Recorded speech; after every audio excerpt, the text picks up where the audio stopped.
하루 10분 디지털 경제 뉴스 디지털투데이 데일리픽입니다. 해외 쇼핑몰을 통해 직구로 구매한 아이폰 등 전자제품에 대한 중고 거래가 앞으로 가능해집니다. 정부는 그동안 커피 전문점의 진동벨부터 로봇 청소기, 스마트워치나 블루투스 이어폰 등 안전한 방송통신 기자재 이용을 위해 엄격한 사전규제 중심의 적합성 평가 제도를 운영해왔습니다. 그러나 이러한 제도가 혁신적인 융복합 제품의 출시에 규제 부담이 된다는 지적이 계속 나왔습니다. 이에 정부는 적합성 평가 패러다임을 사전 규제가 아닌 사후 관리 중심으로 정책을 전환했습니다. 우선 과기정통부는 사전 규제 완화를 위해 자기적합 선언 제도를 신규로 도입합니다. 기업들이 스스로의 책임하에 자유롭게 제품을 출시할 수 있도록 자율 규제로 바꾸는 것입니다. 또한 정부는 해외 직구 제품 중고 거래도 허용했습니다. 개인 사용 목적으로 해외 직구한 제품은 적합성 평가를 면제받는 대신 타인에게 판매할 경우 처벌 대상이 됐습니다. 앞으로는 반입 1년 이상이 지나면 중고 거래가 가능합니다. 인증 완료 제품을 확인해 유통하는 판매자의 의무는 완화했습니다. 기존에는 제조, 수입, 판매자에 대한 동일한 시험, 인증 책임을 부과했으나 판매자는 인증 제품 확인에 대해서만 책임을 물을 방침입니다. 국립전파연구원이 수행했던 인증 업무는 앞으로 민간에 이관합니다.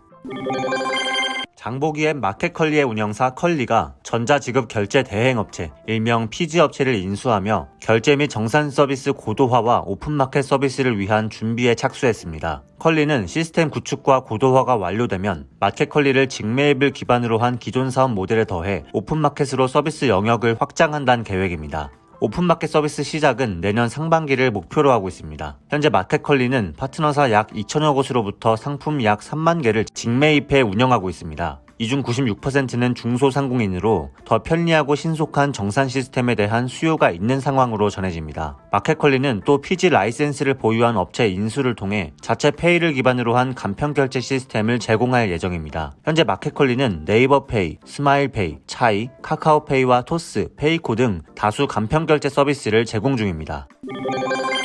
비트코인 가격이 다시 5만 달러를 돌파했습니다. 6일 오전 주요 거래소에서 비트코인 가격은 5만 1,700달러대로 올라서 하루 전보다 3.68% 상승했습니다. 국내 거래소 업비트에서도 2.38% 상승한 5,920만원에 거래됐습니다. 이더리움 역시 전일 대비 1.63% 상승한 3,952달러에 거래됐습니다. 그 외 가상자산 시가총액 탑10 내 종목들도 동반 상승했습니다. 에이다는 3% 상승한 2.89달러, 바이낸스 코인은 1.34% 상승한 500.68달러, 도지코인은 5.44% 오른 0.31달러, 폴카닷은 6.39% 급등한 34.14달러, 솔라나는 2.23% 상승한 140.91달러를 기록했습니다. 이날 전체 가상자산 시가총액은 2조 2,742억 달러로 집계됐습니다. 비트코인의 시장 점유율은 42.9%, 이더리움은 20.4%를 차지했습니다. 애플의 전기차 시장 진출설이 구체화되어가는 가운데 최근 애플이 대형 자동차 시험장을 매입했다는 소식이 나왔습니다. 외신에 따르면 애플이 미국 애리조나주 피닉스시 인근에 있는 대형 자동차 시험장을 비밀리에 사들인 것으로 추정됩니다. 이 자동차 시험장은 과거 크라이슬러 자동차에서 건설한 것으로 대략 축구장 3,000개 크기인 약 22제곱킬로미터 면적의 초대형 자동차 시험장입니다. 3.5km에 달하는 거대 원형 트랙과 같은 길이의 직선 트랙 등 각종 자동차 성능 시험을 할 수 있는 주행 트랙들이 완비되어 있습니다. 지난 4월 루트14라는 기업은 자동차 시험장과 임대 계약을 만료하고 아예 자동차 시험장 부지 전체를 매입한 것으로 드러나 루트14라는 기업이 사실상 애플을 의뢰인으로 둔 위장 기업이 아니냐는 의혹이 나오고 있습니다. 매입 가격은 약 1,144억 원으로 전기차 스타트업이나 웬만한 기업이 감당하기엔 부담스러운 금액이라는 점도 의혹에 불을 지피고 있습니다. 해당 자동차 시험장은 외부에 손쉽게 노출되지 않은 곳에 위치하고 있다는 점에서 자동차 성능 테스트를 비밀스럽게 할 수 있는 최적의 장소로 평가됩니다. 자연스럽게 신제품 개발 시 비밀 유지를 최우선으로 하는 애플에게는 적당한 주행 시험 장소가 될 수 있습니다. 한편 지난 8월 애플은 일본의 도요타와 한국의 LG전자 그리고 SK그룹을 방문하는 등 아시아 공급업체와 전기차 관련 협상을 진행한 바 있습니다. 최근에는 메르세데스 벤츠 출신의 자동차 엔지니어 2명을 영입하는 등 애플카 개발에 속도를 내고 있습니다.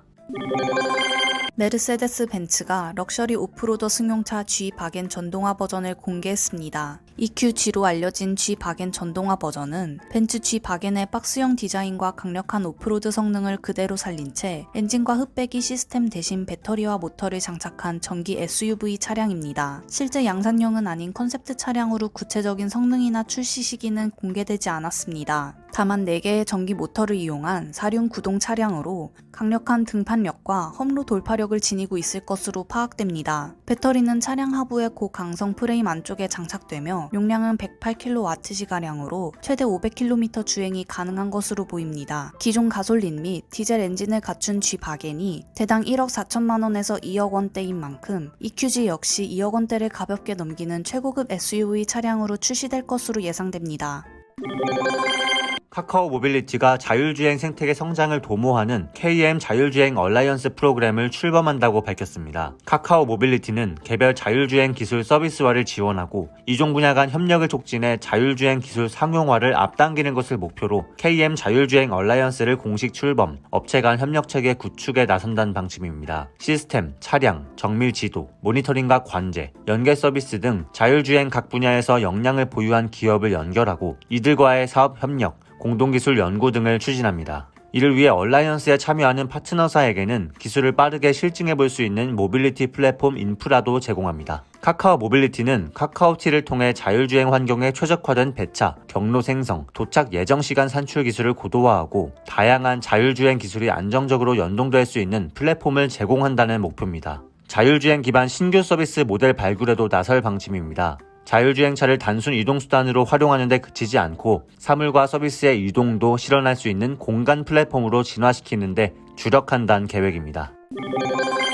중소기업 절반 이상이 추석 자금 사정이 어려운 것으로 조사됐습니다. 중소기업 중앙회 설문조사에 따르면 응답기업의 55.8%가 자금 사정이 곤란하다고 답했습니다. 원활하다는 응답은 15.3%, 보통은 28.9%였습니다. 자금 사정이 어려운 이유는 판매, 매출 부진이 가장 많았습니다. 뒤이어 원 부자재 가격 상승, 인건비 상승, 판매 대금 회수 지연 등의 순이었습니다. 자금 사정이 어려운데 코로나19 사태가 영향을 미쳤다고 보느냐는 질문에는 96.4%가 그렇다고 답했습니다. 추석 상여금의 경우 34.2%만 지급 예정이라고 답했습니다. 21.3%는 아직 결정하지 못했고 13.1%는 경영난으로 지급하지 않는 것으로 나타났습니다. 상여금을 정률로 지급하는 업체는 기본급의 평균 63.2%, 정액으로 주는 업체는 평균 45만 3천 원을 지급할 계획인 것으로 파악됐습니다. 행복한 하루 디지털투데이였습니다.